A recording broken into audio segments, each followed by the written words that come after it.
event tonight, hosted by U.S. Congressional Representative Rodney Davis and State Representative Brad Hallbrook. Both are members of the Republican Party. My name is Scott Beatty from News Gazette Media and radio station News Talk 1400 WDWS in Champaign. I'll be moderating tonight's Q&A format with these two elected officials using questions that you have supplied on the way in.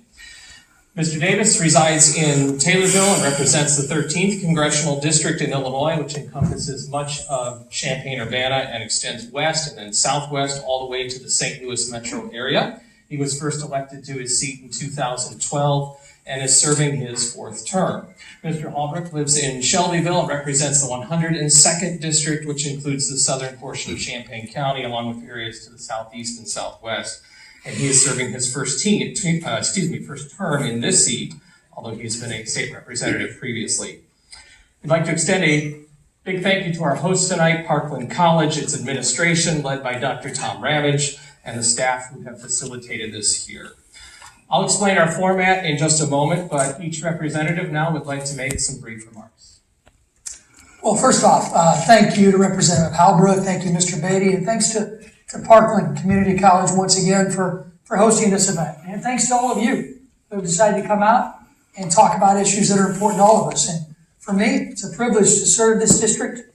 I never thought that a small town kid from Taylorville, Illinois would get a chance to cast a vote in Congress. And I've had that opportunity, and I appreciate the opportunity to actually talk about the issues. And I look forward to discussing them with each of you tonight. So with that, I'd like to save some more time for questions. Well, thank you also to Congressman Davis and the college and for everybody who's put this event together tonight. I really appreciate your opportunity, and it's great to work with Scott here tonight. I'm looking forward to questions. I just want to kind of familiarize you guys with where I'm from. Shelbyville's home. It's a large district. It's all a part of 7 counties, so it's all of Shelby, Moultrie, and Douglas County.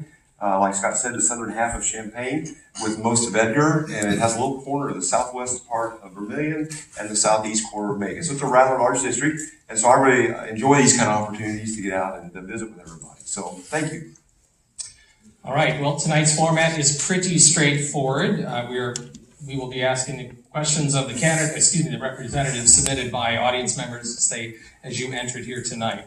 We will alternate questions for each representative, and each representative will take about up to 2 minutes for a response. And that's so we keep things going. We'll get to as many questions as we can. My responsibility here tonight is to convey the questions that you have asked as constituents, as you've submitted them. In some cases, we've got quite a pile here. I may merge questions to try and capture several questions at once that kind of cover the same ground.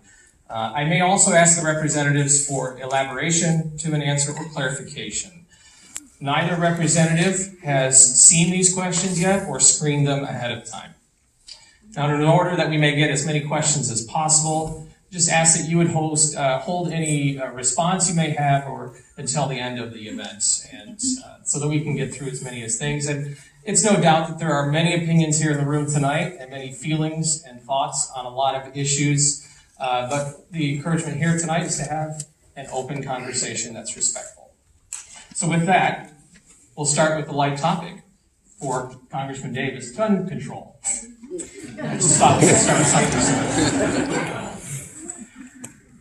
Since the last open government night we hosted, we've seen the mass shootings in El Paso and Dayton. Rebecca Ray asks this question: have you decided to change your stance on background checks in the wake of El Paso and Dayton, and the overwhelming public support for background checks? Well, thank you. Is Rebecca? Yeah, Rebecca. Thank you, Rebecca. Obviously, I look around the room and I can see many of you are in the Moms Demand Action Shirt. Many of you I've met with our open office hours or scheduled appointments to talk about these issues. Gun issues, mass shootings are personal to me. Now, this is something that I've witnessed, something that I've been a part of, and it's amazing to me that we have so many people in this country so politically intoxicated that they want to actually put a litmus test on gun violence, a political litmus test. I voted against a background check bill that was put in place by Speaker Pelosi for a vote on the floor in February. And if that bill was passed and signed into law by the president, it would have done absolutely nothing to stop these tragic shootings in Dayton and El Paso and Gilroy. What we ought to do, it would have done nothing. They would have passed the background checks. Prove it.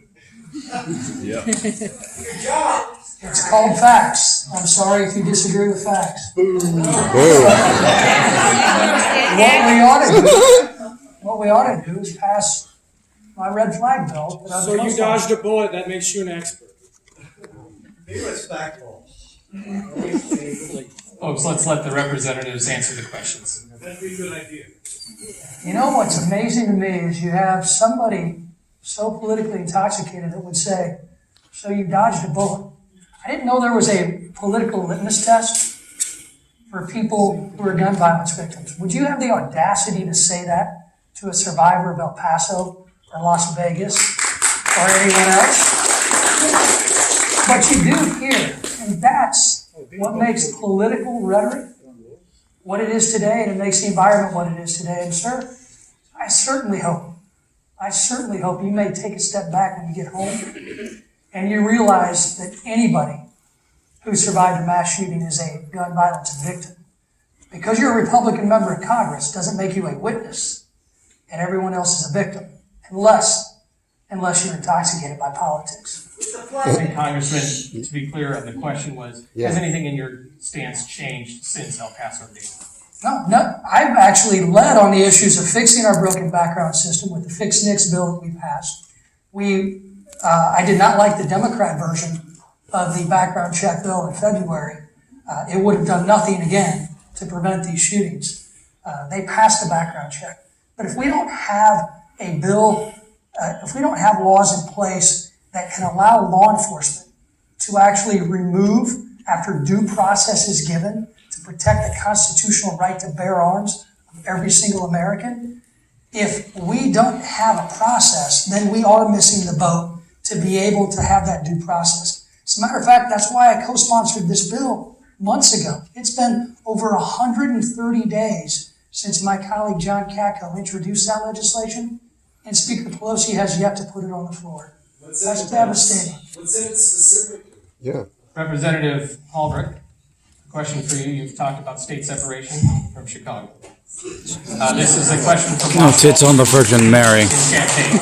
Idiot. Are you aware that downstate is by and large subsidized by Chicago? How do you plan to account for that? Starting with the light topics. Well, it's become a favorite subject of mine of recent. It's kind of an interesting subject. And so we hear this talk about the downstate subsidized from Chicago and whatever number you want to talk about, whether it's for every dollar that goes to Springfield from my home county, 281 comes back. Okay, and I think the report has some issues. It was based on an LRU, Legislative Research Unit report. It was based on 2013 numbers. There was some valuable numbers that was missing from that report. Not everything was included. And so I've been working with some top financial people, some economists, to make sure that we come up with a reasonable report, almost like a feasibility study, to be able to deal with that. Because I think as we move forward on this issue, we need to know what the numbers, what the dollars and cents really are. I tell my friends that say, look, hey, downstate is being subsidized. I'm like, well, then you ought to be, if you're from Chicago and you're saying downstate is being subsidized, you ought to be the first in line to ask for the separation so that you could keep all that extra money to bail out your pension system, to bail out your debt. And now we see the mayor is wanting to kick the pension funds from the police and fire down state to the rest of us. And she's talking about $1 billion additional dollars for CPS. So, Chicago is the wealthiest state or wealthiest city around. And you wouldn't think they'd have all these underfunding problems, but the mayor is coming to Springfield asking for us to help us out. Now, to the point of separation. The issue is about a lack of equal and fair representation. And this all started in 1964 with the U.S. Supreme Court case, Reynolds versus Sims. And it changed the way our representatives are apportioned. Then you have a change in the Illinois Constitution in 1970. begin to change some things even more. And then 1980, the cutback amendment. This has just been 40, 50 years of consolidation of power into a few hands to where downstaters, regardless whether you're in Rockford or Quincy or Champaign or wherever, Effingham, their voices are not being heard in Springfield. And that's what's driving the issue, is a lack of fair and equal representation, and our voices are simply not being heard. Congressman Davis, the question is from Andy McClure in Champaign on the topic of healthcare. Can you please help me reconcile the claim that you favor pre-existing condition coverage with your action of voting to repeal the ACA, the Affordable Care Act, without a replacement plan?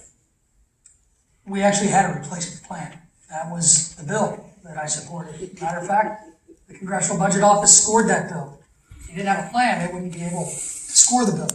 So actually said that premiums will be lowered for many Americans, millions of Americans, matter of fact. But they didn't. That's a problem we have in this country. No, Anybody I who remember believes that. They had that we have a scribbles, healthcare little system scribbles on a piece of paper. that is addressing every American's problems of access has their head in the sand. We have 29 million Americans still that don't have health care coverage. We have 31 million Americans that have coverage that they can't afford to use. So many Americans, like my wife,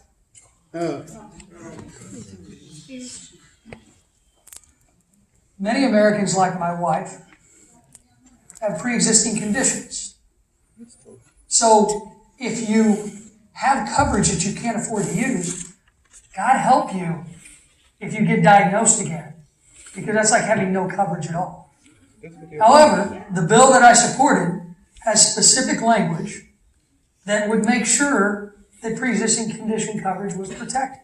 It's a lie. Protected. It's a lie. It is not a lie. It's in there. I can't write the language more clear.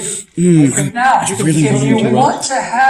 you want to have pre-existing condition coverage, Speaker Pelosi, who asked people to vote for Democrats to put her in the speaker's chair, can put a bill on the floor called that would immediately protect pre-existing conditions, sponsored by my good friend Dave Joyce and me, and that would make sure that any change, even the Supreme Court case, that could deal with healthcare, the court cases that could deal with healthcare, it could all be precluded if Speaker Pelosi would put the Joyce bill on the floor. Sure, the comps are But going to she phone hasn't you. done it.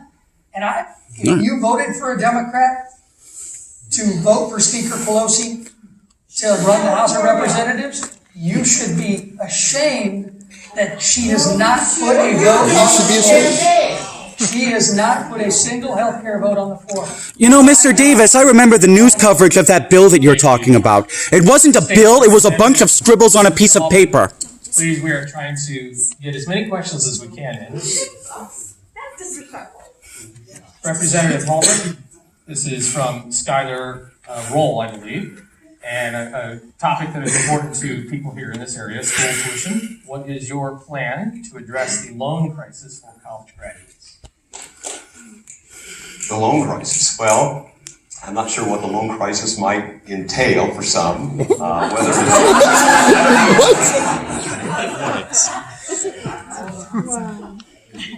the inability to get a loan, whether the loans are too much, I'm really not sure. I mean, I don't know if you can be more specific of what the crisis is. I'm not aware of a crisis. I'm sorry. That's all the questions said, but I believe for many college grads, there is a mounting debt that is problematic. Yeah. So I think that's a decision you have to make when you enroll. Say, okay, this is going to cost me X. Will I be able to repay this thing when I get out into the working world, or whatever the case might be? I've had friends and people that talked over the past. They decided at one point in time they didn't finish their career. They said, "Look, I got to do the math, and it simply doesn't add up for me to complete this with the pile of debt that we're going to have." And so they made a decision to do something different. So this is just a decision that a student, whether with their parents or whatever the case might be, they're going to have to make that decision and have to do the math and figure out whether that's what they want to deal with, whether they want to grapple with the student debt. I hear the amounts of some of these debt loads, and it's just amazing to me the amount of debt that some of these students or graduates are carrying. And I think we need to sort that out way in advance. Mr. Beatty? Yes. On the student loan crisis that exists today, the average debt that one takes out is about $30,000. Graduate student debt's about $65,000. I've introduced a bill, bipartisan bill, it's called the Employer Participation Student Loan Assistance Act. It would treat debt just like tuition reimbursement is treated by the tax code. It's one that I certainly actually had hoped that since the Democrats took over the House, they might want to move this bill forward too. This would allow for up to $5,250 to have your employer be able to pay that as a benefit and incentivize you to go to work for certain employers that may offer this benefit. Just like with tuition reimbursement, it'd be tax-free for the first $5,250 for the employee. And we ought to treat debt the exact same way we treat tuition reimbursement. And that's something that ought to have bipartisan support in Washington. Congressman, to the topic of tariffs and the impact on farmers, unnamed question here. Years ago, when asked about Trump's tariffs, you responded to farmers, would you trust him, President Trump, I assume then candidate Trump, to steer us to prosperity? Now, Congressman, how would you answer your own question?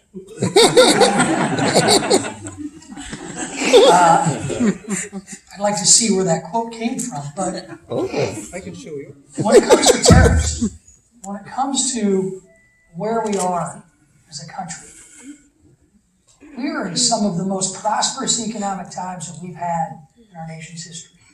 As a matter of fact, we have over 500,000 manufacturing jobs open in this country right now. And that is because we work together to ensure that we allowed our communities, our manufacturers to be able to grow, to create jobs that can actually move people out of poverty. When it comes to Questions about tariffs, farming. when it comes to tariffs, our farmers are hurting. Our farmers want markets. Our farmers take a risk. Every year they decide to risk their family fortune, go plant a seed in the ground, hope that seed grows with enough rain, with enough water, not too much of heat, too much sunshine. And then they hope to have a market to sell their products afterwards. The sad part is, there have been countries like China who have not been playing fair with us, not just with manufacturing trade, but with agricultural trade. And if we want to actually send a message to our farmers, I certainly hope the first vote that we take when we go back to Washington, D.C., at the beginning of next month, is to vote to ratify the USMCA in the House of Representatives. That would be something that could send a message to countries like China, because right now, China's incentivized not to sit down and put an agreement together with the United States of America to ensure that we have a trade agreement in place on a bilateral basis with that country. They are incentivized because they look at a policy that's been put forth in the House. The clock is ticking based upon the rules of trade agreements that go through the House of Representatives. It's a trade agreement with our two best trading partners, Canada and Mexico, that puts even in place democratic priorities like better worker protection standards for Mexican workers. It's been ratified by the Mexican government. It's been ratified by the Canadian government. And they're looking at us here in Washington saying, if they can't get one ratified with Canada and Mexico through the House, how in the heck are they going to do a bilateral agreement with just China? So, Speaker Pelosi, please put the USMCA on the floor. Please help our farmers. That's the best thing that you can do right now. And I think it opens the floodgates. It opens the floodgates for bilateral trade agreements with countries like China, South Korea, the UK, the EU, and even Japan. And our economy continues to grow. Representative Ulrich, this question Of is course about he gun didn't. violence. From Liz Lemoyne in Champaign, there is so much support to address and fix loopholes regarding FOID cards. Would you reconsider your position regarding the fix in the FOID legislation? Yeah, so Liz, thank you. And so Representative Wheeler has a solution to the FOID card issue. That bill doesn't seem to be going very far. They said we have the, I believe it's 1966, that is a very, very overreaching bill. Goes way too far. I think the Wheeler bill solves the issue of all of the loopholes in the FOID card, and that's the one that we need to be having discussions about. I think that solves the issues that we're having. Yeah, what are you talking about? Is there anything else you'd like to elaborate on that? It solves the issues you guys are worried about. What issues? What issues does it solve? Revocation. Revocation is the issue and how to handle that, and Wheeler's bill handles that. Huh. Read the bill. Congressman Davis. This is a public forum. Very much a topic here in the issue of civility, especially around the president. This question comes from Christy Grassman in Champaign, and I'll tag on a similar theme, a question from David Thiel also. Christy says, as a registered Republican, I find it impossible to see policy past our president's persona. A lot of P's there. Can leading congressional members, such as yourself, do more to condemn Trump's abhorrent comments? And Yeah!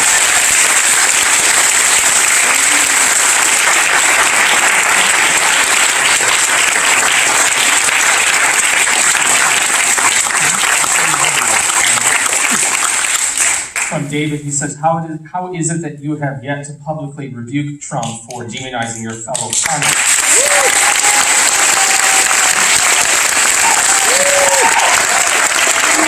Tell us what you have to say about Trump. I think they used your time to answer the question.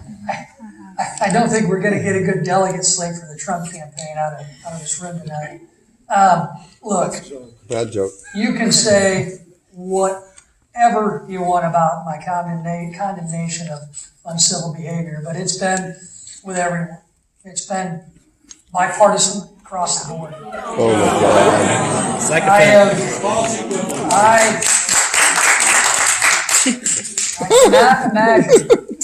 I cannot imagine this discussion about civility with some of the comments that I've even heard from some in this room tonight.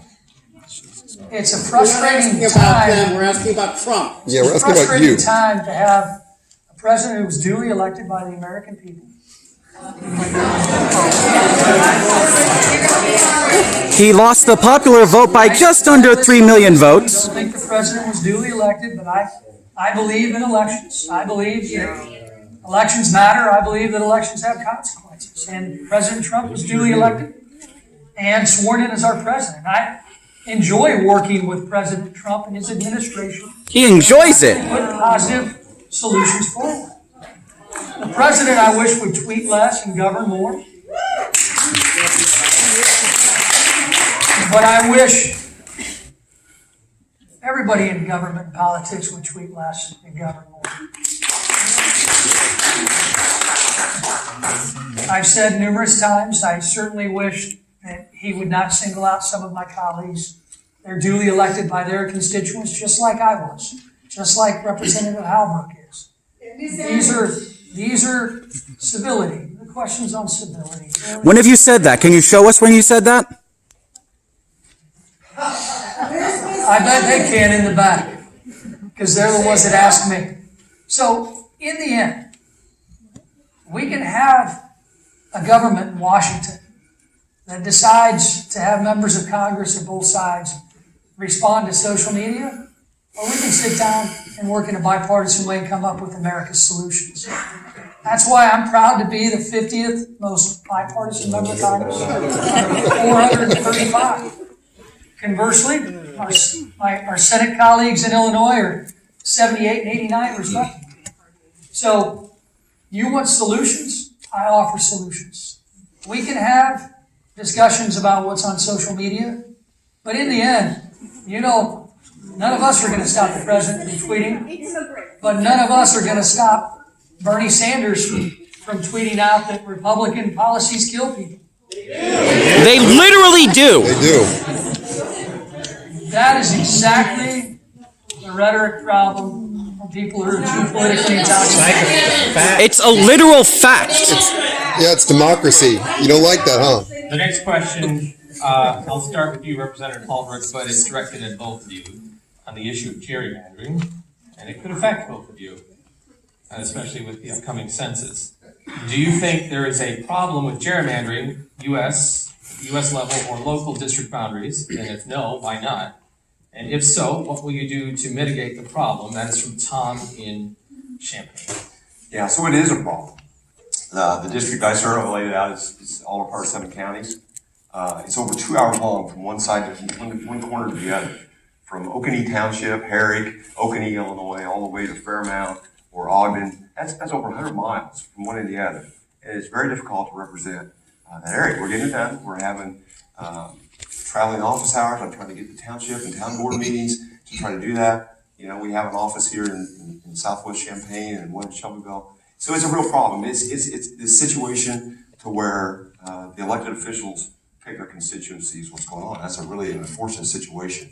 I would like to see 2 political reforms. Let the voters decide. I think we need to have political reforms with the fair map issue and with term limits. And I think we need to have those as constitutional amendments, put it out there, and let the voters decide how to handle it. I think that voters will decide the right thing to do there. Well, I don't think it's a coincidence, Scott, that the Fair Map Amendment language was knocked off the ballot by the Illinois Supreme Court on at least one occasion. Speaker Madigan does not want the Fair Map Amendment on the ballot here in Illinois. He knows it will pass. And that would allow us to have fairness when it comes to drawing the district lines. I find it ironic that former President Obama and his former Attorney General Eric Holder are going around the country raising hundreds of millions of dollars to fight gerrymandering without mentioning gerrymandering in their home state. We've got to do something about it here, and it takes bipartisanship to make that happen. And I certainly hope many of you in this room who feel as though that there may be disenfranchised voters in other states don't put a partisan litmus test on gerrymandering here in Illinois. Because what's not good in one state ought to be treated the same way in this state. And I would urge each and every one of you, fight with us for the Fair Map Amendment. Would you do that federally? Fight with us to make sure that we put an amendment on the ballot here in the state of Illinois. Would you do that That will federally? allow the Would you do voters it federally? to be able to ensure that gerrymandering is limited in Illinois and federally speaking. I've actually come out in favor of gerrymandering reform at the federal level. Look, I've seen what it does to downstate Illinois. I've seen what it does to our state. You have leadership in Springfield that has been in charge since I've been in grade school. That's a problem. We don't have that. Incidentally, proposing a bill at the federal level, you'd need a constitutional amendment because the Supreme Court already took care of the situation in the bad way. They said they couldn't do it. Republican on one of the full committees. That doesn't happen on the other side of the aisle in Washington. We have turnover. That's why you have me, who's been there 6.5 years, and I'm already in the lower half of members of Congress when it comes to seniority. Congress changes because we've instituted provisions at our party level to encourage turnover, to encourage new blood to come to Washington, D.C. and serve. And I'm going to continue to make sure that that happens. I'm going to fight with Brad and fight with our colleagues in the State House for gerrymandering reform and for an amendment. And that's something that we all ought to agree on. Representative Holbrook from Maria in Urbana on the pension crisis. Is it the biggest worry, and where does it fall? Yeah, so Maria, it is a big worry, and that along with Medicaid spending is consuming half the budget. Either one of those items is a fourth each. And so we were in an appropriations committee this spring.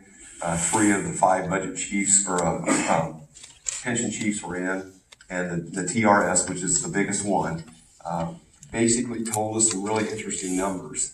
That in Illinois, I think the pension payment for TRS alone this year is $4.8 billion.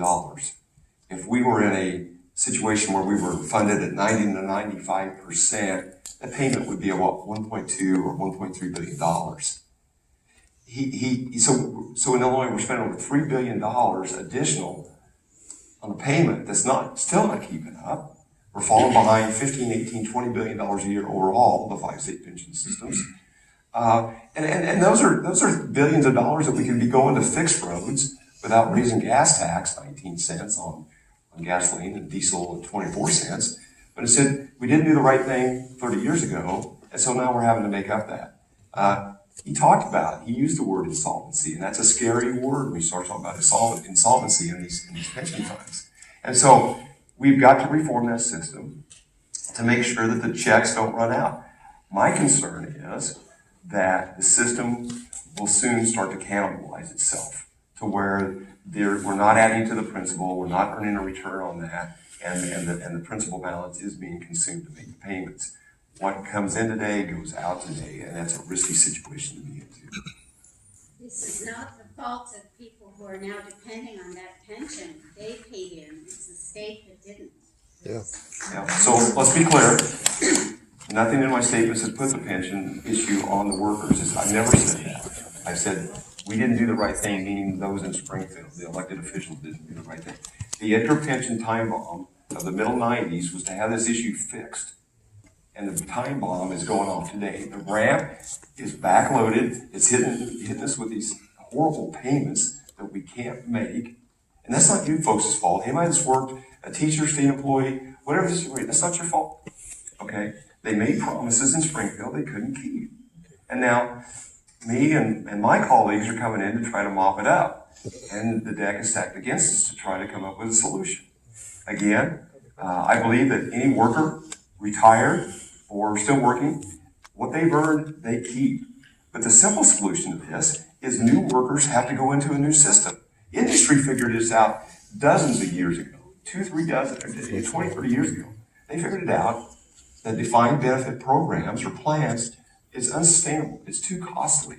And so we have a lot of different vehicles today. The federal government has made provisions of different vehicles that we can take advantage of to make sure that these systems are sustainable and that they have long-term lasting effects for those people that are counting on them. So I think we need to take hard looks at that. Again, that's another question that I would put before the voters in the form of a constitutional amendment. It's a pension question. Do we need to change the way the Constitution looks at the pensions? But again, I'm for protecting for what workers that have retired or still working, what they've earned. I'm for that. I think that's only fair and right. But to make the system, to make sure that the check's still clear down the road for many years to come, we have to take a serious hard look at what we do with new employees as they come into the system. And Scott, the federal government did that in the 80s under Republican president and Democratic-led Congress. They made sure that they changed the federal pension system so as the years went by, it's become much more solid. It's decisions that need to be made by elected officials that are sometimes tough to make.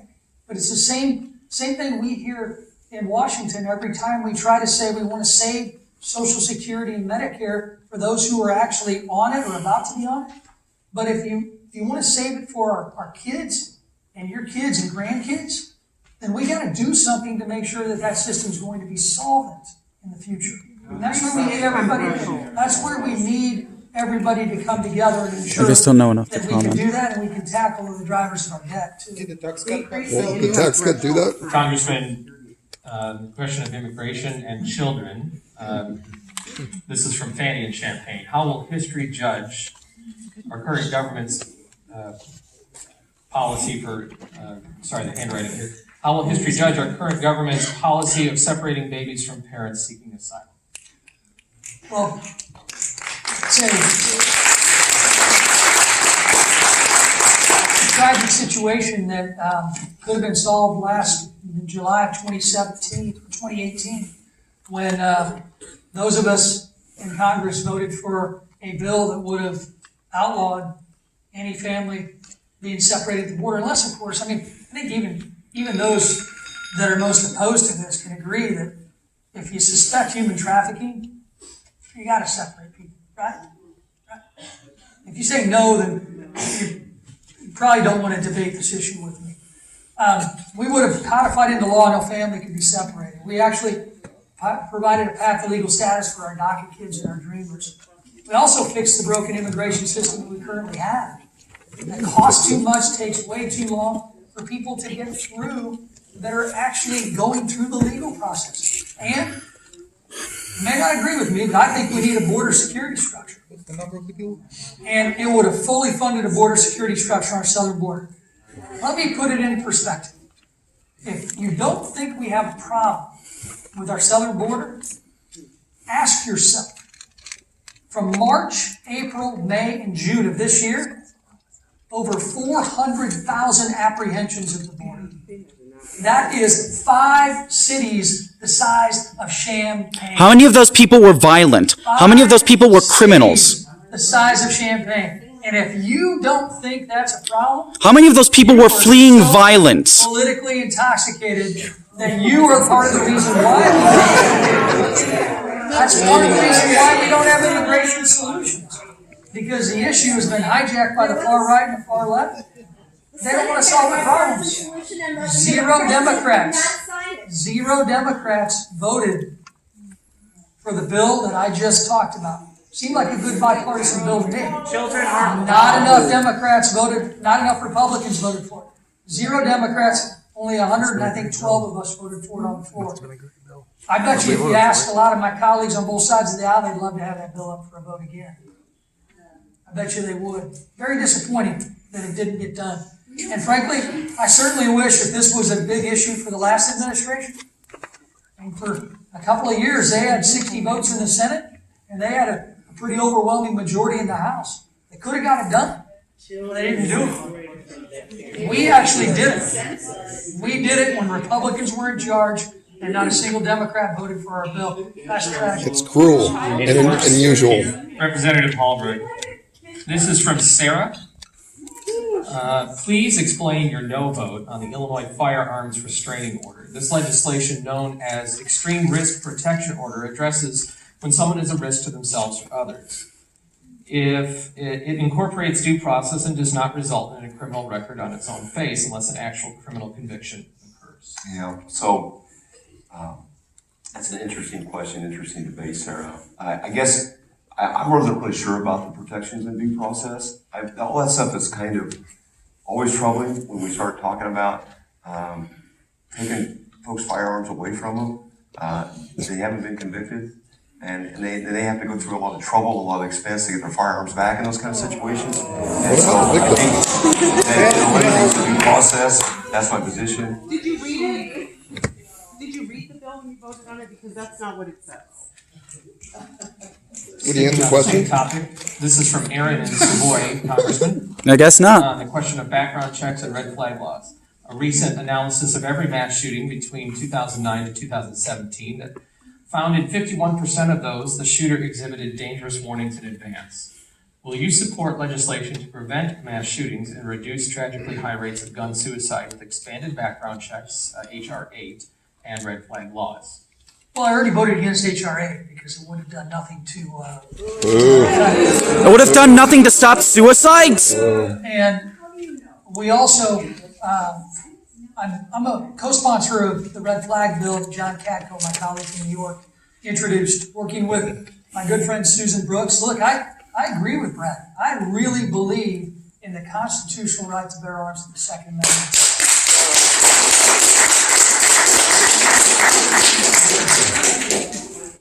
I believe that right ought to be protected. But there are instances in states like Indiana, led by Republicans in the state house and the state senate, led by a Republican governor. They instituted a red flag law that I believe actually takes that due process into consideration and ought to also have penalties for those who will falsely accuse someone of needing to have those guns taken away. So, How often is someone falsely accused of red flags? Do you have numbers for that? one is too many. If we... What about the deaths of the mass shootings? What about the dead people? Yeah. What about the moms who red lose their flag kids? law that I co-sponsored, if in place, would have allowed law enforcement, family members, medical professionals, even educators, to have the ability to say, the young man in Parkland who was clearly troubled, the young man in Dayton who was clearly troubled, that law may have worked at the federal level.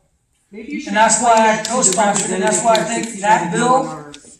Speaker Pelosi, all she has to do is send us all an email, and we can be on a plane tomorrow. Speaker Pelosi is in California. You're not talking to people in California. She has not done that.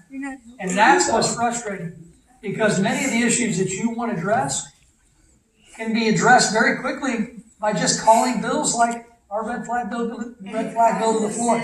Well, let's talk about other areas that we need to address. We need to have a Mass Violence Prevention Act passed. This allows for communication at the national level like we have here in the state of Illinois at our fusion center that's headquartered in IEMA's headquarters in Springfield, where communications between agencies don't get lost anymore. Now, I cannot and Brad cannot pass any more laws at the state or federal level that tells people to enforce the laws we already have on the books. If you cannot look at Parkland as a complete utter failure of the system, then you're not looking at that Parkland situation. It even went up to the FBI tip line. All levels of law enforcement, all levels of medical professionals, family members called in and said, this is what the young man plans to do. And the FBI tip line did nothing. Absolutely nothing. That's what we need to address. My red flag bill would be the best thing that we can do to ensure that we have that opportunity. And I certainly hope you will, after this is all over, you pick up the phone and call Speaker Pelosi, tell her to put that bill on the floor. You're our representative. Okay, Representative Palmer. Suicide, this is from Kim in Champaign. Suicide is a significant public health crisis, killing 47,000 Americans in 2017, including over 1,400 Illinoisans, nearly 100 of which were under the age of 18. In Illinois, the suicide rate in rural counties is 2 times the rate in Chicago, partly due to inadequate services and high rates of gun ownership. Even though suicide kills more young people than homicide and cancer, funding for research and prevention is minuscule in comparison. How will you specifically address this issue?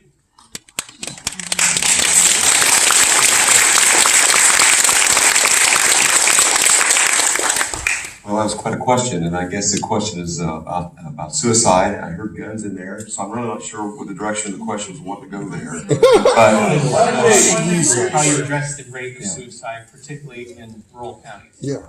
so, I mean, it has to be dealt with. I think the mental illness situation, whatever the case is going on, it's a big issue, whatever the case is. And so I'm all for that issue. I hear about it from my law enforcement officers, how to deal with mental illness and these situations like this in the county jails. I don't have all the answers. If it's more funding, Then why are you then that's representing what I these want you people? guys need to tell me what that amounts to and how we need to address that. I'll be honest, I'm not really hearing a lot about these high suicide rates in my neighborhood. So I do know what it is an issue in some areas. Is it not a problem if it doesn't affect you? One is too many. One suicide is too many. Federal government, the FCC, just instituted some new provisions to allow for those who are contemplating suicide to have another outlet. But we got to work together to stop the suicide rate. And to immediately jump to the firearm side of the equation when it comes to suicide or gun violence is not going to solve the problem. We got to look at a holistic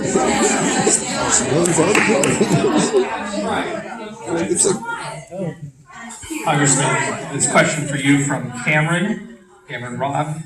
Congressman Davis, you recently attacked your opponent, Betsy Dirksen Londrigan, for taking millions from out-of-state PACs and billionaires. The State Journal Register in Springfield, I believe, could find little evidence for that claim and actually found out 2/3 of your money comes from those very sources. Yeah.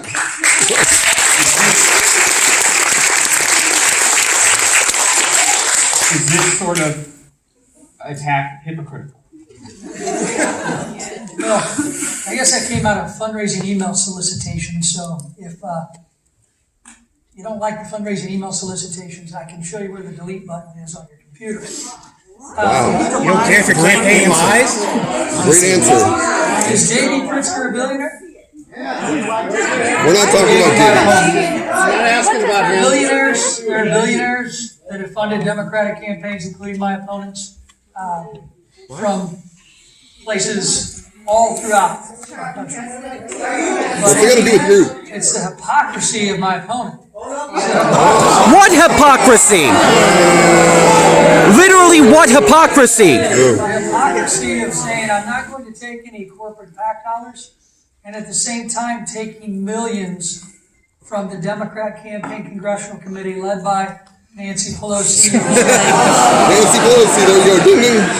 Put a dime in the jar. The two in their careers have taken over hundreds of millions of corporate PAC dollars. So if you're not going to take the money, if you say you're not going to take it, then you know what? If you say you're not going to take corporate PAC dollars, be honest with people. Be honest to say you're not going to take it from anyone. Well, my opponent will do that. So that's an issue that I think needs to be addressed. Questions need to be asked. Why are you being hypocritical? And Why if do you that's take the case, 75% of your money from out of state? Why do you do it? Why do you do it? We're asking you. I think the heart of some of these questions that you fielded before, and I've seen a few here tonight too, is what influence does it have for you when it comes to positions in policymaking when you take money from PACs? Yeah. Thank you.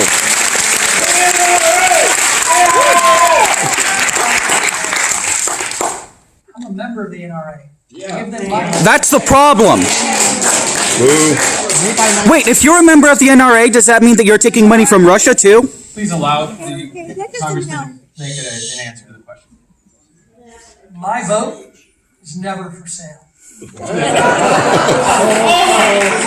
Not a single dollar can influence my vote in the United States Congress.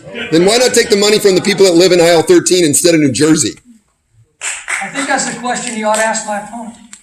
No, we're asking you. But see, you're dodging. You're dodging it. You're not answering. On the subject of property taxes, what are you doing to reduce property taxes? This questioner says they've gone up $500 in the last 3 years.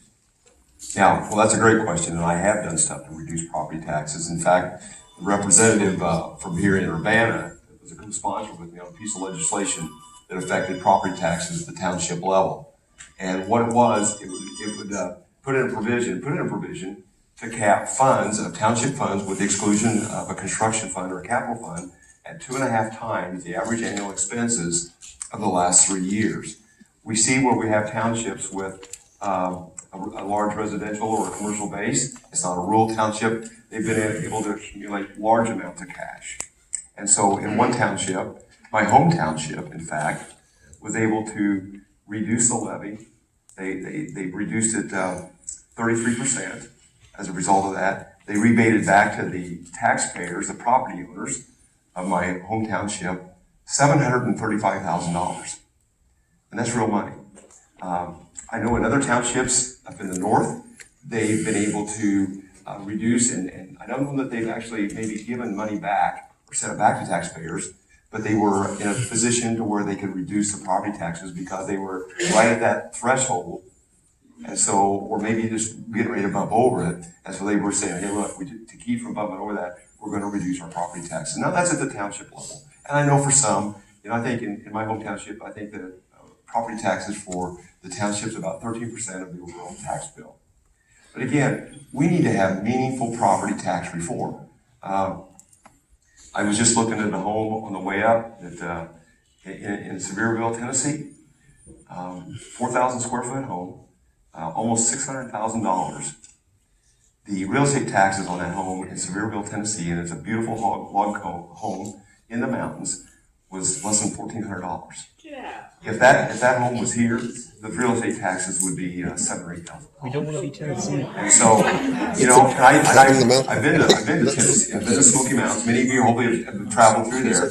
And what's interesting is even with that low property tax rate, they still have roads, they still have bridges, they have schools, they have police, and they have fire. So they're able to manage it somehow. So I'm not sure why we can't figure that out here in the state of Illinois. But we've got to manage this property tax situation and get it under control because it is driving people to other states that have a less of a property tax. And a fair tax law. Congressman Davis, combining two questions here. Part of it is from Catherine Schneider in Urbana. She says in the last forum, or the open government night, I assume, you agreed that climate change was real, but disagreed with scientists' consensus that it was caused by human action. So given that if, in fact, you do not necessarily agree that it's human caused, but it is happening, what actions are you taking to combat climate change? And another questioner says, what will you tell your grandchildren you did to slow or prevent climate change? Tell them the truth. The truth is, I think my statement's mischaracterized. I said, I believe in climate change, but at what point are the humans causing most of climate change? And I think the discussion point that I think gets lost in this debate is that the United States can't control 84% of the world's emissions. We can control our own. Yeah, we can lead. And we have been doing so. There's not a district in this Congress that is more of a well-rounded, all-of-the-above approach when it comes to energy than the 13th District of Illinois. You don't have to look too far to see wind energy investments, a nuclear plant that, again, has zero emissions. We have 4 coal-fired power plants that provide some of the best paying jobs in our district. So if you want to close the coal-fired power plants, then just say to the workers there, say to those IBEW members right now that you want them to lose their jobs. That wasn't the question. The question is, what are you doing about it? What are you doing about it? That's Well, the he question. did answer it. He's keeping coal miners employed. 240 coal-fired power plants in the United States. There are almost 1,900 in other developing countries and going up. So is your suggestion to close all of our coal-fired power plants? Yes. We have less than 12 years before we're past the point where anything can be done. You cannot run the American economy on renewable energy alone. They have no choice. Generating capacity. We have already started. The future for reduced emissions started decades ago in this country, and America doesn't get enough credit for what they've done. We control 16% of the world's emissions. We are doing better than every other developed country that will pass. We pulled out of the Kyoto protocols. How are we doing better? I'm never going to sacrifice the American economy. I'm never going to sacrifice the American economy. Sacrificing my children for the American The economy. American economy needs to have baseload generating capacity. And if we don't have baseload generating capacity that comes from coal plants, comes from nuclear plants, comes from natural gas plants, then what you've done is you've priced the senior citizens of this country, and you priced your children out of being able to afford to charge their phones. They'll be dead from the global warming. Can you answer the question? Yeah, what are you doing? Representative Paul Roach. Marijuana, which will become legal at the new year,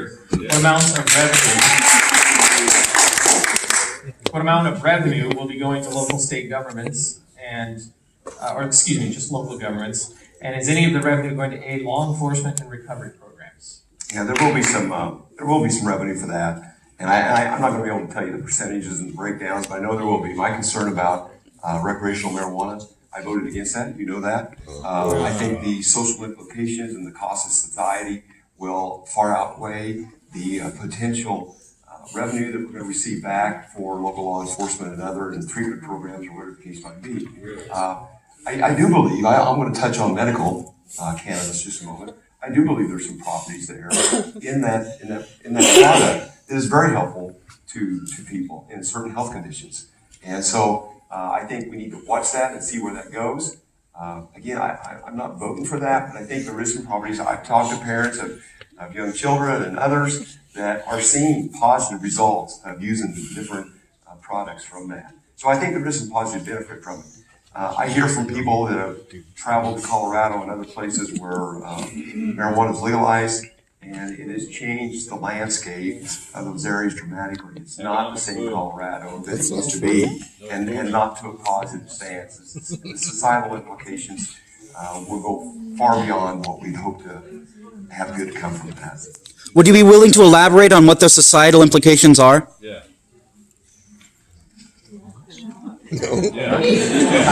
I guess that's a no. Congressman Davis, this is from Diane Orr's campaign. There are 200 laws. This is on the topic of white nationalism. There are 200 laws that apply to domestic terrorism. How many laws apply to hate crimes? Do you consider white nationalists who commit mass shootings to be guilty of domestic terrorism or hate crimes? Yes.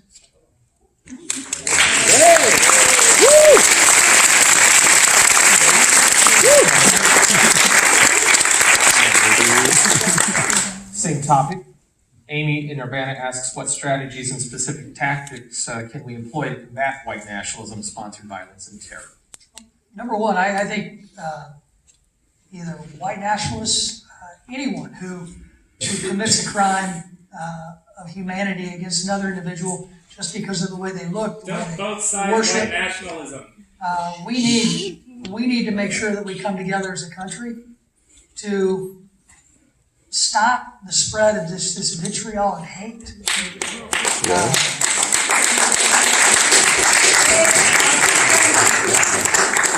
President. You know, I don't think President Trump is racist. Oh, man.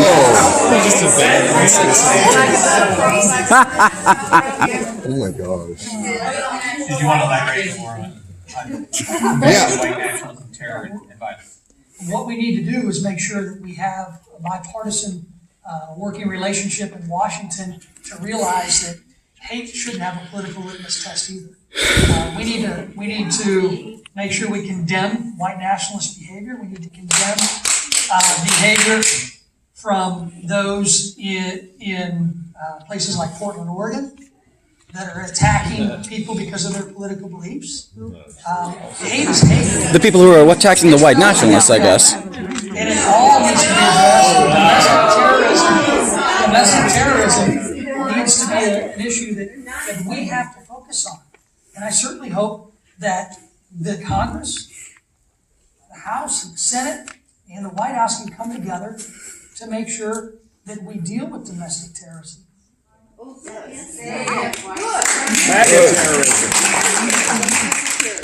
You know, it's nice that you say that. I had family in El Paso, okay? And the people who were shooting in El Paso, the guy who gunned down people in El Paso, he wasn't quoting anyone on the left. He was quoting the president. Shut up. You shut up. I have a right to speak. Joe Alexander asks, what's the best way to get Illinois moving forward economically? Joe, that's a great question. We talk about that a lot. We've got to put some reforms in place. We've got to deal with the workers' compensation issue. We've got to deal with property tax. We've got to reform and reduce the amount of mandates that we put on our business people. We've got to reform and reduce the amount of mandates that we put on our local units of government. We really don't have to reinvent the wheel necessarily. We can look at our neighboring states that are thriving. And I think we can go a long ways adopting some of those same policies to stop this outflow of employers that want to expand in the state of Illinois. We need to figure out ways, and there are ways to do this, to encourage employers to come into the state of Illinois to grow our economy that way. I mean, Illinois has got the 18th largest economy, I think it is, in the world. But we're losing population. We fell behind Pennsylvania just recently. We're now 6th. It's not because Pennsylvania grew, it's because Illinois lost people. And it's the employers are cutting back, they're not expanding, we're not bringing on new employers, and people are flocking to other states where there are opportunities. Congressman Davis, circling back to now healthcare, this is from Michael. He asks, is healthcare a right or a privilege? your family gets government subsidized health care, is it hypocritical to deny health care to your constituents? Actually, what we try to do is to address those constituents who still don't have health care coverage or have health care that they can't afford to use. And would have been the result if we would have gotten one more vote in the Senate, would have been to lower premiums for the American people and protect pre-existing condition coverage for every single American. And these, if protecting the Affordable Care Act is your priority when 60 million Americans are being left behind, then my question to you is, what else is going to work? And where's the bill that the Democrat leadership promised that we would have a vote on? What is their plan? What is their plan? My plan I already voted on. My plan was already there. We got excoriated for that plan by many who disagreed with us. But in the end, it would have lowered premiums. Oh, I remember that. That's the one that the entire country fell behind to fight against, isn't it? Because it would have focused on those who still do not have health care, can't afford to use the health care that they have. Right or privilege? And how Right or privilege? Right or privilege? You didn't answer. Elaborate, do you see it as a right or privileged health care? Both. It can't be both. It is a right to have access to health care. It's one of the basic We have necessities. access. Basic necessities. But it's also a privilege to have a plan that many of our men and women in blue-collar jobs have negotiated for better health care versus higher wage increases. And the Affordable Care Act, because of the Cadillac tax, would force them to get lesser health care. I don't think that's right. I think our Teamsters, I've never heard of that. I think our laborers, I think our operating engineers deserve the best health care that they can negotiate. And for the federal government to come in and tell them that they don't deserve good health care, I think that's an affront to them and an affront to a lot of Americans. Well, that's what you did with the ACA when you were sabotaging it. We touched on the issue of white nationalism with the congressman. This question comes to you on the same topic. How do you plan to address white nationalism in our community, especially after President Trump's remarks? Well, you're not going to like my answer. And, unfortunately, I'm sure that many of you liked any of the answers I said. And that's okay. I didn't know we had a white nationalism problem in Champaign County. Or Shelby County, or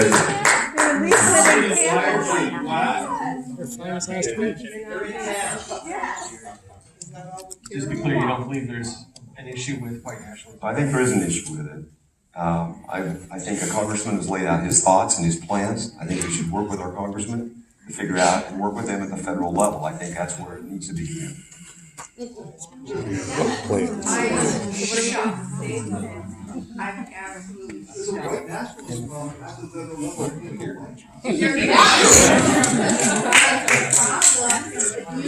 will be for both of you, but it comes from Dale in Champaign, who's directed for the congressman. I think it's appropriate for both. Thank you for having this event. What more would you like to do to heal the current division and find common ground across party lines? Well, I'd certainly like to take the political intoxication out of the political environment.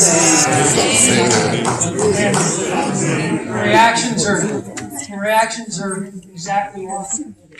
I mean, it's tragic that we can see an environment and a discussion like this become just relegated to whether somebody's a Democrat or a Republican. You're the one leading the charge. You're the one blaming Pelosi every 3 seconds. When we have somebody like me who's, number 50 out of 435, most bipartisan and it's comments like that that are not going to help us heal the divide in this country. You're more willing to call us out than your own leader. That is what is going to continue to perpetuate the actions and reactions from people who are going to be just as politically intoxicated throughout the rest of this country. Oh, you know what he's saying.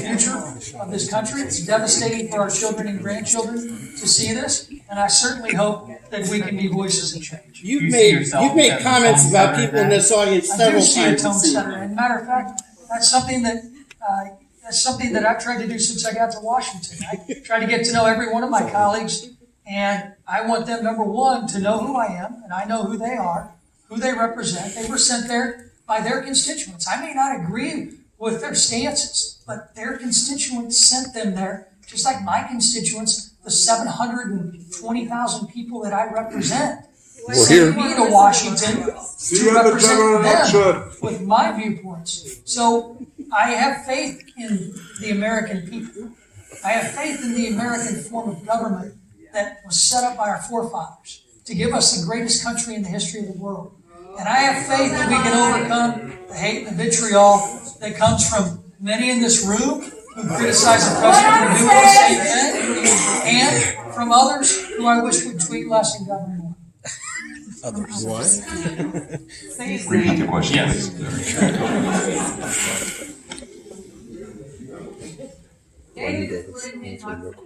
What would you like to do if you feel current divisions and find common ground across party lines?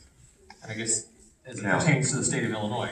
Right, so, field division across party lines. He wants Yes. Chicago to secede. What are we talking about? If we measure it that way, I've worked with both sides, okay? Like I said, the township fund cap bill, Representative Evans from Urbana was a chief co-sponsor with me on that bill. So I can work with people. I don't have an issue with this. You know, the rhetoric, maybe it's gonna be toned down on both sides. I don't really care what your politics are, as long as we're willing to work together. I think I've been able to work with anybody. And so, you know, we see this division, we see the rhetoric. There's no place for that. We can agree to disagree on different issues, and that's okay. You know, if you just come here expecting to hear different answers out of me tonight, well, and you're not happy about that, I'm not really sure what to tell you there. So, Where is Representative Ammons? I'm bipartisan. I've worked with both sides. I had an interesting gun bill about 6 years ago, and I had co-sponsors, African-American co-sponsors from the city that was on my bill, okay? And so they liked the idea, they liked what it did. It was a good local law enforcement bill, and it passed out of the House unanimous. It got bottled up over in the Senate, but that's okay. But we had great bipartisan support in the House, and I can work with anybody. Tone the rhetoric down. Congressman, this question is from Sue in Urbana. How do you plan to use your voice to protect and advocate for legal immigrants who are already here and contributing to America? You know, we do it every day in my office. Linda Yoakum is here. Linda works with our, Linda, right back there. Linda works every day with those who are going through the legal immigration process. Thank you. Please give Linda a hand.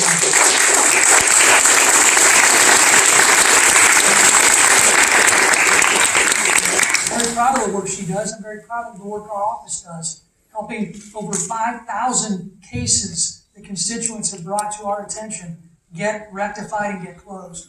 That's called constituent service. That's a major part of what we do as elected officials. We help people break through the bureaucracy of Washington, D.C. Linda does a phenomenal job working through a system that I believe is broken even in the current legal immigration system.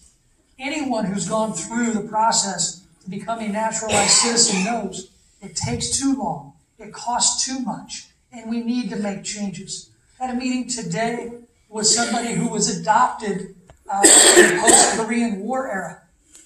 And many of those post-war adoptees, through a loophole in our immigration system, aren't able to get citizenship.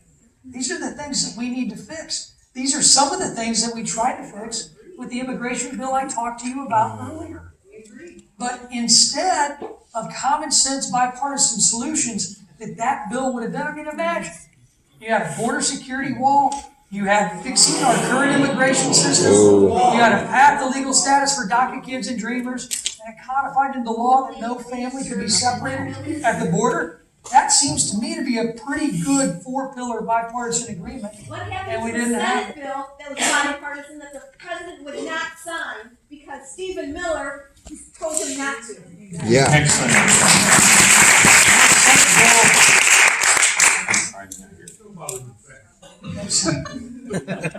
This question pertains to both of you. And it's sort of on the topic of bipartisanship, but a little bit more of the fundamental philosophy of representative government. Congressman Davis, you were elected by a narrow margin in the last election.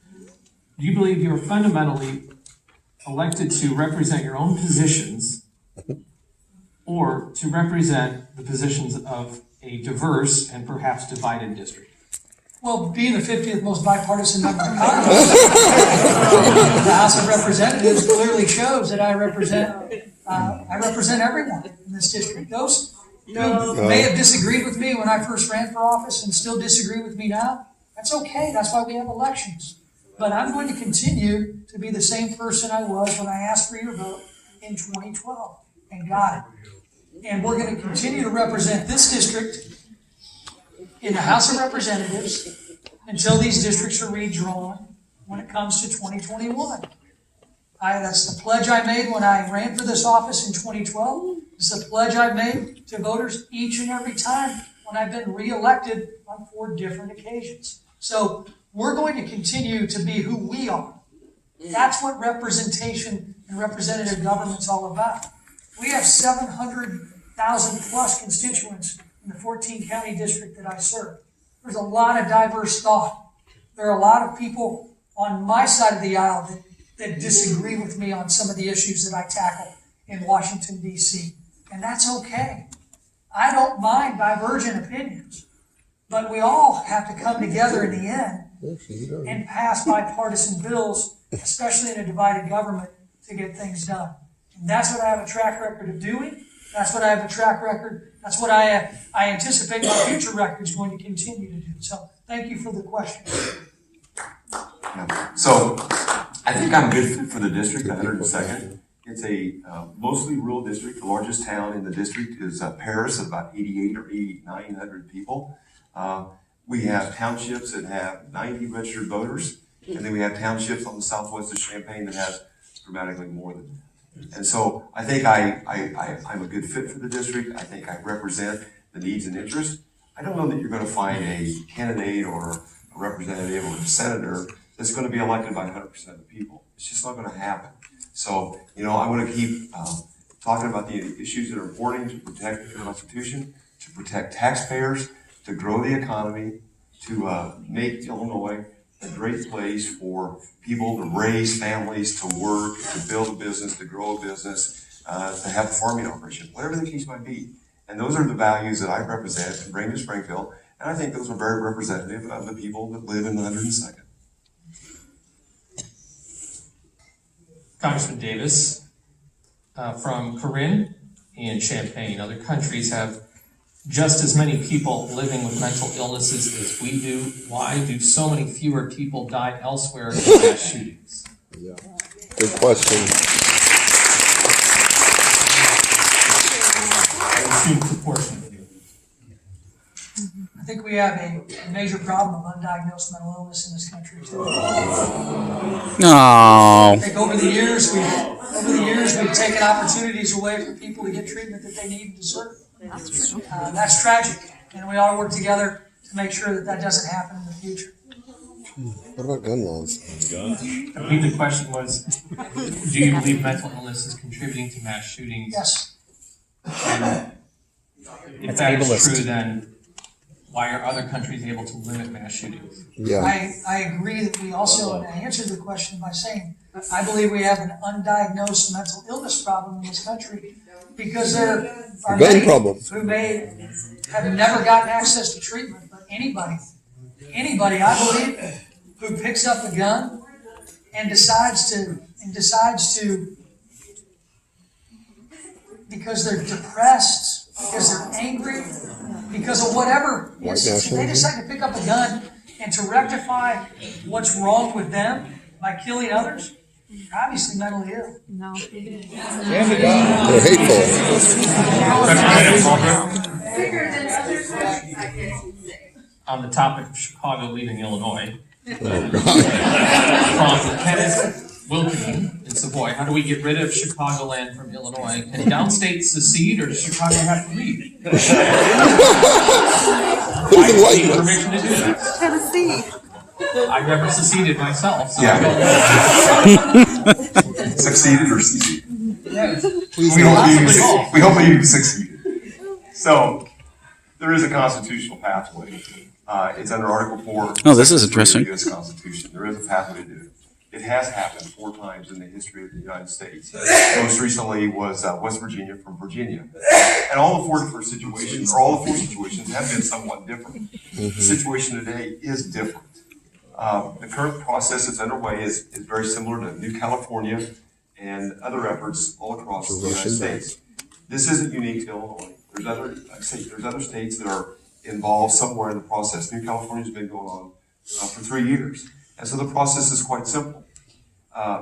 Counties or people within those counties that want to separate organize. And they begin to gather the troops, if you will, or gather the interested parties to do the separation.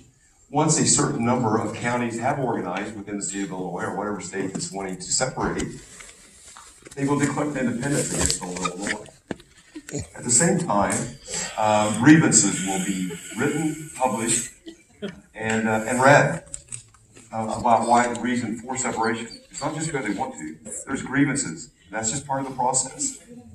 What are some of these grievances? Constitutional conventions will convene. So the counties will send delegates to the Constitutional Convention to lay out the framework for how the new state wants to be governed. Then step 5 is Illinois General Assembly approval. Step 6 will relies on congressional approval. Thank you. Congressman? Mary Lucille Hayes from Whiteheath writes, on the topic of tariffs and trade war, and we touched on this earlier, you've said that you're concerned about the trade war and soybean tariffs, especially the effect on Illinois farmers. What specifically have you done to address that concern? I come from a farming family. We grow corn and beans. Well, thank you for being a part of our farmers and our farming community and our agricultural sector, because we grow the food that feeds the world, and I don't think our farmers get enough credit for that. This is an issue that I've brought to the attention of the administration on numerous occasions. While I was supportive of steel and aluminum tariffs, because countries like China have single-handedly decimated our steel industry and our aluminum industry in this country, that's a national security issue for every American, and we had to be concerned.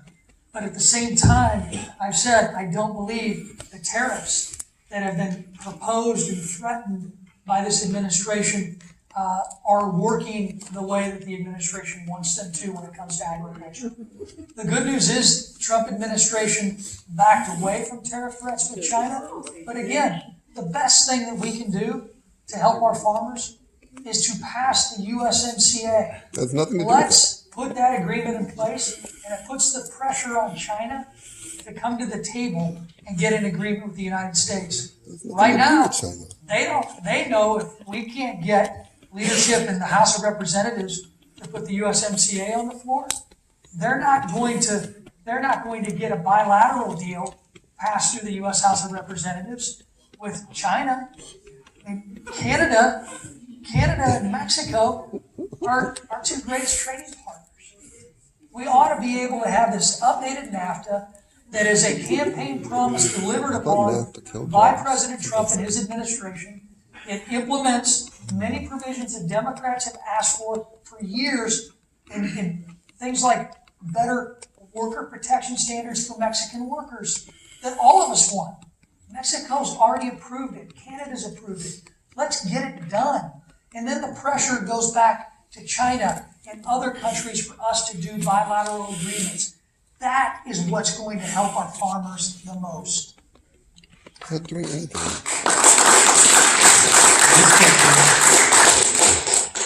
This question comes from George in Urbana and is relevant to both of you.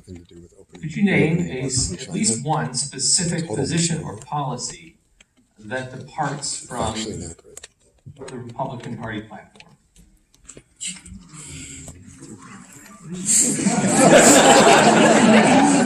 That you hold. I'm sorry, that you hold. okay. Yes. Everybody?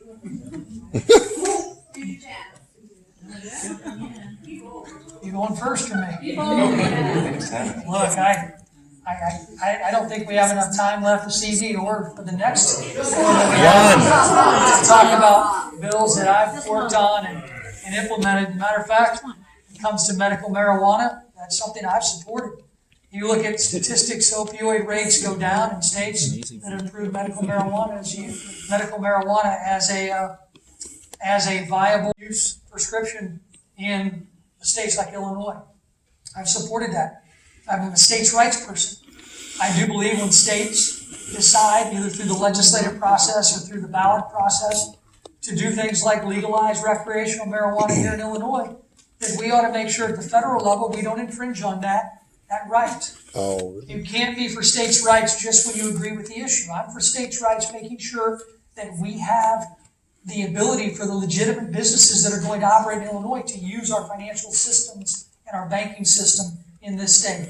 I don't want cash rolling around any of these new businesses because they can't find a bank to bank. Those are just two examples. I voted for the Bush-Lewis Act to ensure that we got a better discussion on multi-employer pension issues. These are issues that we face every day in Washington. And I think my colleagues, even many of my Democrat colleagues, would laugh that there are some of you in this room that don't think that I would work on a bipartisan basis. I've got a 6.5-year history of doing so, which is again why you can't get number 50 out of 435 by being ultra-partisan. So I know my party's platform. I don't know the other party's platform. Okay, I do see on the major issues that there are things in their platform that I can't support. If it's about bipartisanship, again, I work with friends on the other side of the aisle. We do bills together. Okay, so we can work in those areas. We don't necessarily have to agree on the platform. I think the Republican platform, I believe in that. It's about economic opportunities in other areas of our everyday life to ensure life, liberty, and the pursuit of happiness for everyone, whether throughout the entire 102nd, the state of Illinois, and the nation. So, as far as I'm going to probably be with my party's platform. Is there something that's in the other party's platform that I can agree with? There may be. I just don't know what that issue is. I just don't know the platform. Well, Okay, that's not my deal. But we can work together. Don't know their platform. Thank you.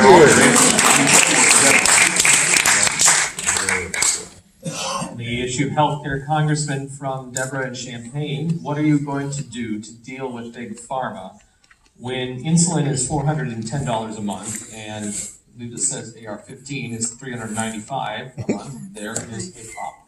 Yeah, I don't know where Beto O'Rourke's going to buy an AR-15 for $300. That doesn't happen. That's a lot more expensive than that.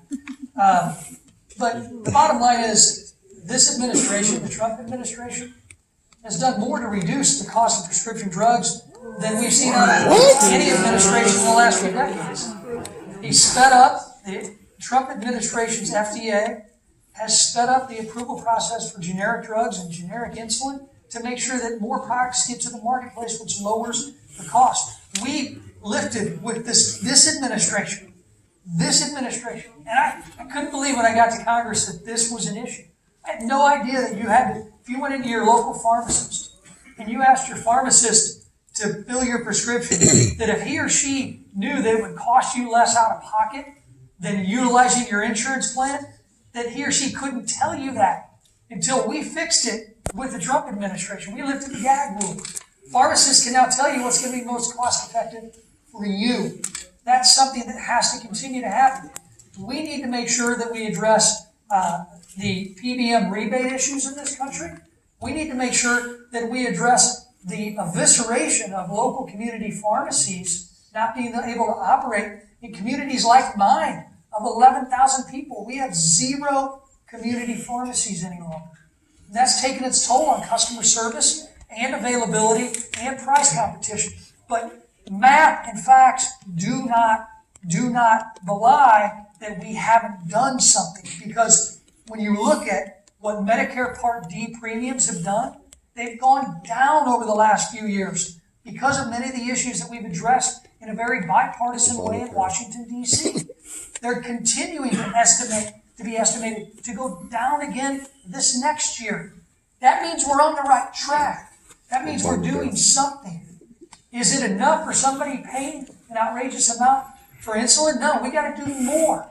But we're doing the things that are going to continue to keep prescription drug prices low for decades to come. And if you feel that this is a major issue,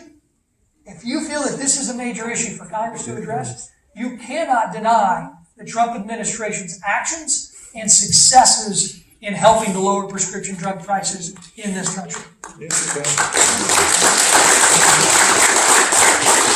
This is another thing I'm generally uninformed Your about. last policy question for the night for both, and then I have one more question on these types of events for both. Courtney in Champaign shares this story, and it's a question on guns and background checks. 10 years ago, when I was 20 years old, my father drew a pistol and threatened to shoot me while he was drunk and enraged. I managed to call the police, so the incident is on record now. To my father's credit, he later gave away his gun, so only after he had another incident with a gun in my family. There is nothing to prevent him from changing his mind, however, and he could get another gun.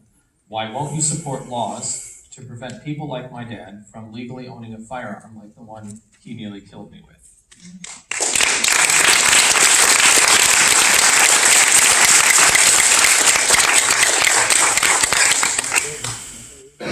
So we live in a free society, and those things are just going to be a part of life. Okay? It's just like when we drive down the interstate or drive down the road. Accidents are going to occur. You make the laws. You can't guard yourself against every situation. The Constitution and the Second Amendment gives us the right to bear arms. A well-regulated militia.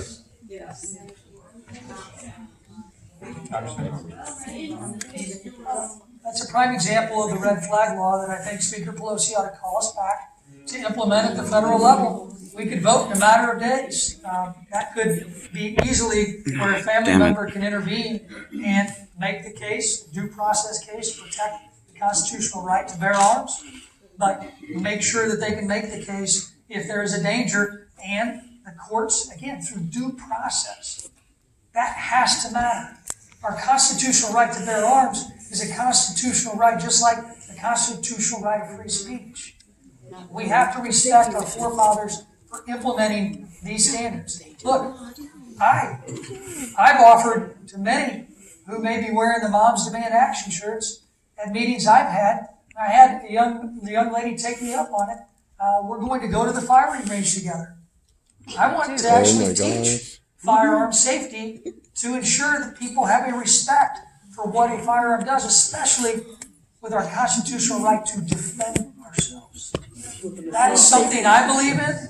It's something that our forefathers believed in. It's something that Representative Halbert believes in. And it's something that all of you should believe in too. No, that's not what it says. Final question tonight. On these types of events, Kirsten Peterson refers to this as a town hall, and whether you want to call this a town hall or not, this type of event. No. These type of events are amazing to get constituents informed and engaged and educated about policies. What is your plan to have more of these in the future, specifically ensuring students have access and are made a priority for future events like these? Well, thank you. Thanks to everyone too for coming. We did one in Decatur a few weeks ago. A little bigger crowd there, but thank you all for being here. We want students to be here, which is why we've advertised it online. We've advertised it through the press. We want anyone to be able to come to events like this. We also want people, if you have an issue you want to discuss, call us, sit down with us. We'll make an appointment. We'll do office hours. We've served over 5,000 constituents who had cases in front of us, working with the good people in my team. Please help me give my team a round of applause for putting this on.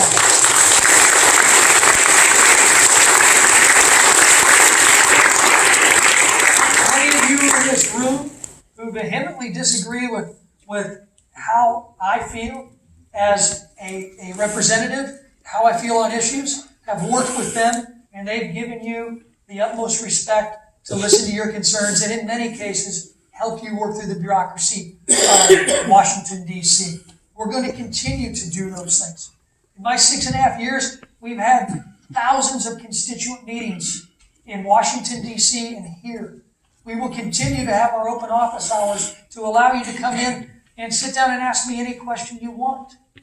And we will continue to do events like this because I actually enjoy hearing many of your concerns and enjoy partnering with media organizations to be able to address the concerns. You said he's only done 2 of that you these in have. 6 years, right? This forum is not nearly as conducive to serving our constituents who may have a one-on-one problem, and that doesn't mean I'm going to stop doing that. So we're going to continue to serve our constituents in the entire 13th district. And for those of you who came tonight, thank you. Thank you.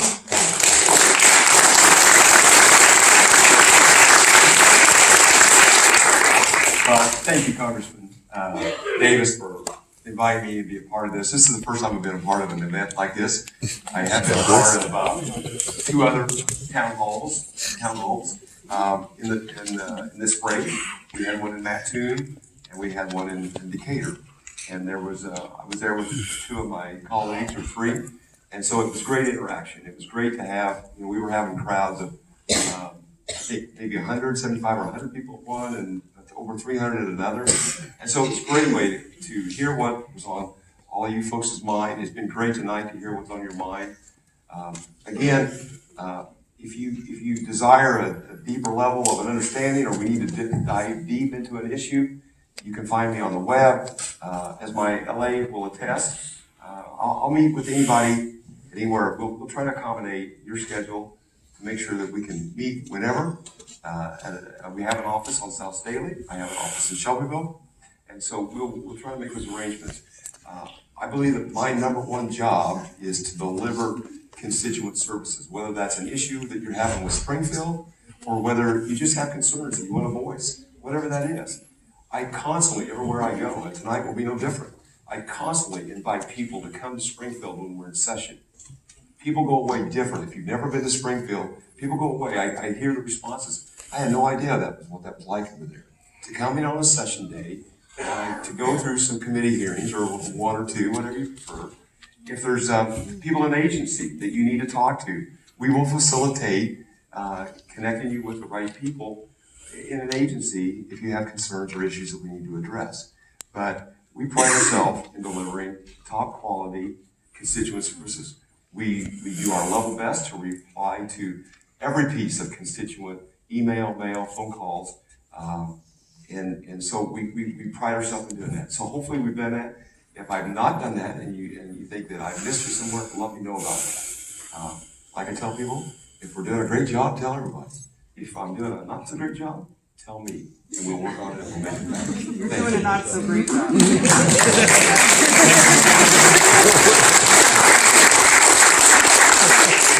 Ladies and gentlemen, I hope we can all agree that Parkland College has been an excellent host for us tonight.